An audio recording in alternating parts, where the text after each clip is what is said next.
Do you like watching slinky unit trains on S-curves, or couplers smashing into each other with a bang, or rail fanning in N-scale?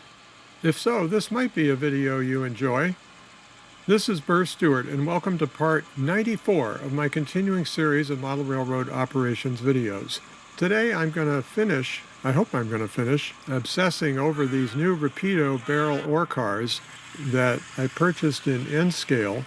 They're a little expensive, but they're absolutely beautiful models.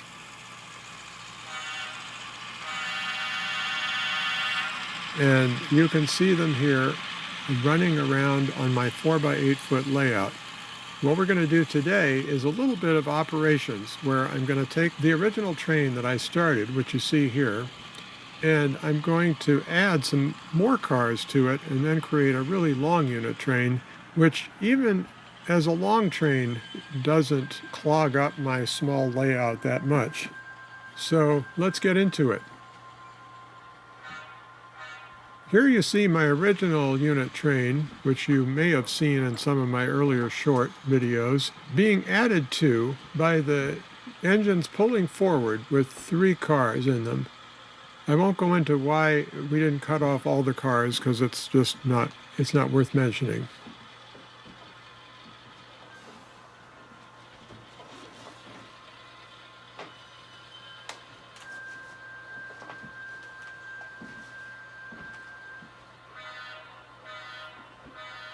Three toots means we're backing up, and we're going to go pick up another string of cars that I had put on the layout. And of course, in our normal form, we'll do it with a bang.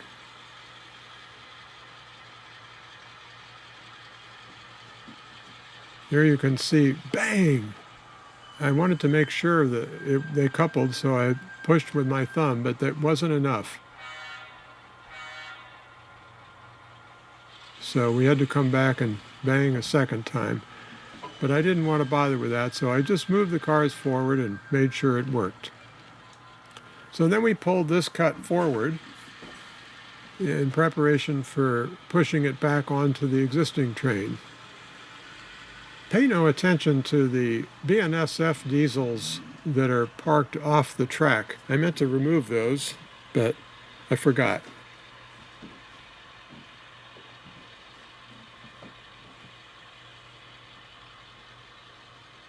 Also, forget about looking at that little station that's parked on a ledge there. I need to rework the scenery in that area. We're not going to start a list of all the things that I need to do on the N-scale layout, but I hope you enjoy it anyway. That tank farm is kind of cool. It's a place I can shove the tank cars in. Bang! So now you can see we pushed on to the whole train, and we're going to back it up. Now, this is a little scary because backing up a long train is not necessarily a good idea.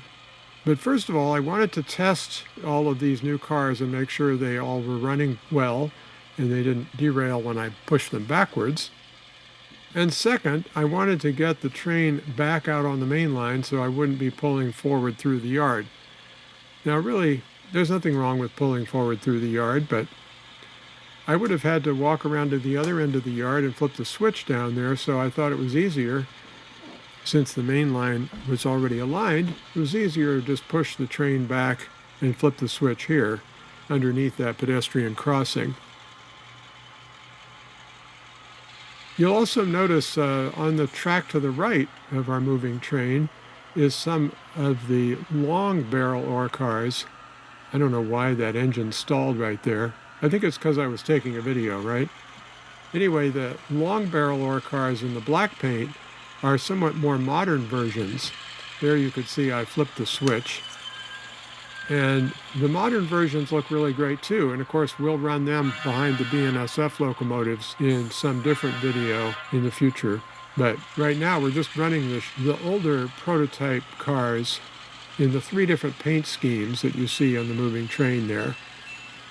These all were built in the early 70s or late 60s, so they make sense to run even with the BN locomotives that we have on this particular train.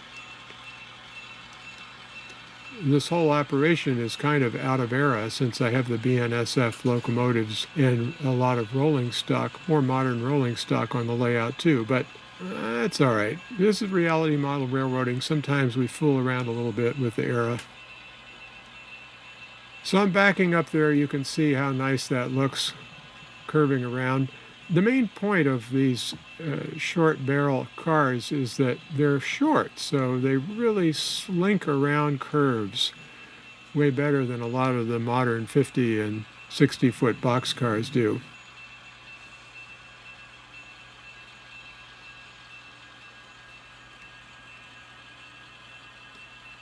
Now we're coming around the main line, and we get to really enjoy the long unit train.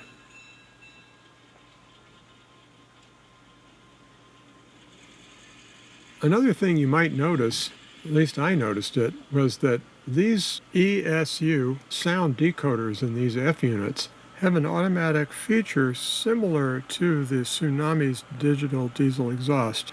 And they sense how much pressure there is. So they were in idle going down that hill, and now they're revving up, if you can hear that, automatically. I'm not doing anything to the sound, but the engines are detecting whether the train's going downhill or uphill and responding accordingly, just like the engineer would have in the cab. It's pretty cool.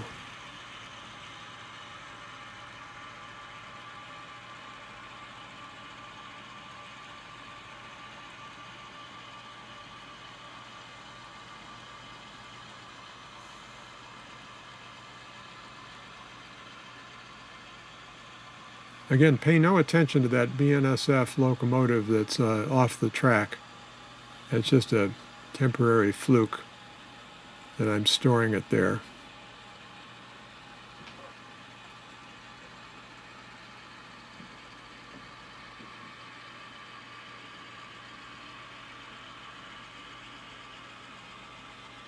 So now we get one more pass of this slinky train. Pay no attention to that cardboard box with the little baby on top. That's a stand-in for what will be the Scott Paper Mill in Everett. For now, it's just a placeholder.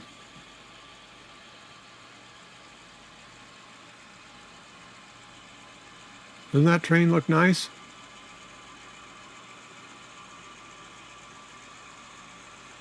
I just love this sort of thing.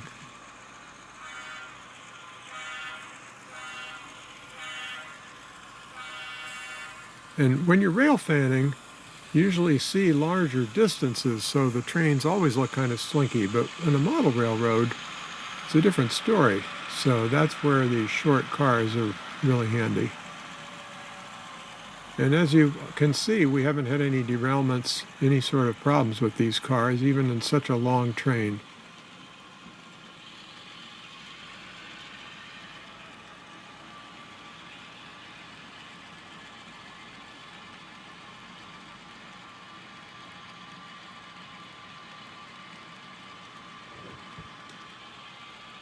And now we're going to back up and see the train from a higher altitude, as if we had a drone to play with.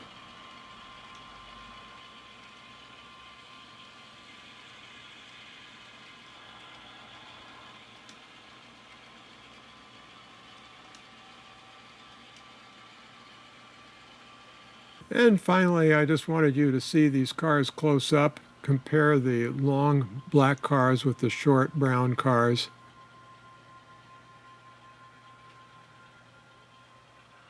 And I hope you've enjoyed this little operating vignette. And this is Burr Stewart wishing you much fun with trains.